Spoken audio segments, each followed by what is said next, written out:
A Christian scientist said that one of these days we are going to prove the existence of God scientifically. The problem with that statement is that if you take an infinite being and you bring him into a finite space, you are not dealing with the same person anymore. Let me tell you a story. Imagine two boys in their mother's womb debating the existence of their mother. They're living in a world that is impossible for them to know because they are limited. In him we live and move and have our being. Describe where God is in relation to where we are. We live in him, and so it is not possible to bring the infinite into a finite space in any shape or form. Today's question is, how do I know that God exists? It's a big one. It bothers every thinking person. How do I definitively know that God exists? I'll be right back to answer that question. The debate about the existence of God goes something like this. God exists because there's an intelligent design behind everything we see. If we see a design, there has to be a designer. And then the opposing side will say, there's no God. If there's God, why are people suffering? And back and forth, they keep talking about it as if God is not in the room. God is not the concept we debate. But the reality is that both sides bring a very emotional and intellectual argument that makes you understand that the need to understand who God is a deeper issue that man is dealing with. To know if God exists, you have to look for him where he is at. The human finite world cannot contain God. And so he invites everybody that wants to know him through the gate of belief. He says, he that come to me must first believe I exist. And the old fathers put it this way.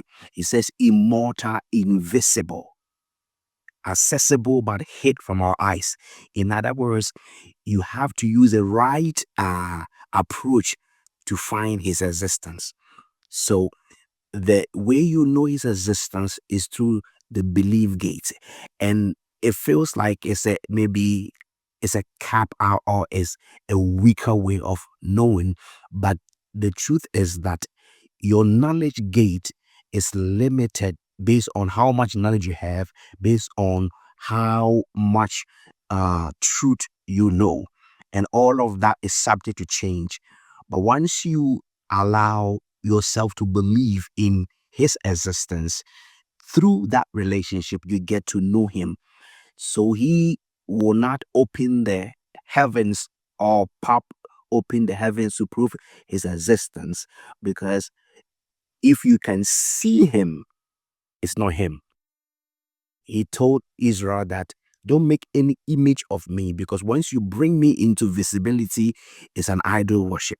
I am accessible outside your five senses.